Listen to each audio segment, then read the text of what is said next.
মহাসড়কের উপর রাখা ধান ও খড় সাইড দিতে গিয়ে পাথর বোঝাই ডাম্প ট্রাক চাপায় কাজীমুদ্দিন ওরফে তারুণ্য নামে এক অটো চালক ঘটনাস্থলে মারা গেছেন।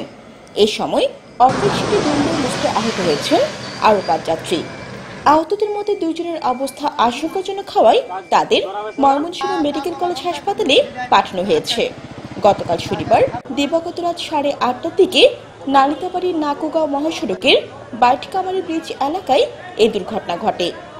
স্থানীয় সূত্র ও পুলিশ জানায়, নকলা থেকে ৮ জন যাত্রী নিয়ে একটি অটোরিকশা নালিতাবাড়ি থেকে যাচ্ছিল।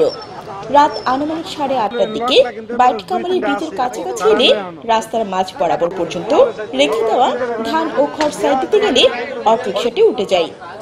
একই সময় বিপরীতমুখী পাথর বোঝাই একটি ডাম্প ট্রাক অটোরিকশাকে চাপা দিয়ে চলে যায়। এতে মাথা থেতলে গিয়ে ছিন্নভিন্ন হয়ে ঘটনাস্থলে মারা যান অটো চালক কাজীমুদ্দিন। আহত হন অটোরিকশা থাকা আরও ৫ যাত্রী।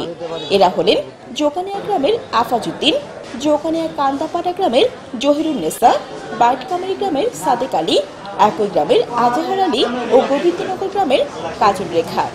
এর মধ্যে জহিরুন্নেসা ও আফাজউদ্দিনের অবস্থা আশঙ্কাজনক হওয়ায় রাতেই তাদের ময়মনসিংহ মেডিকেল কলেজ হাসপাতালে পাঠানো হয়েছে। আহত অন্যরা নালিতাবাড়ি উপজেলা স্বাস্থ্য কমপ্লেক্সে ভর্তি রয়েছেন। দুর্ঘটনায় পরপরই পুলিশ ঘটনাস্থল থেকে নিহতের ছিন্নভিন্ন মরদেহ উদ্ধার করে রোববার ময়নাতদন্তের জন্য শেরপুর মর্গে পাঠিয়েছে। জানাতুল আফসানা, চ্যানেল বাংলা।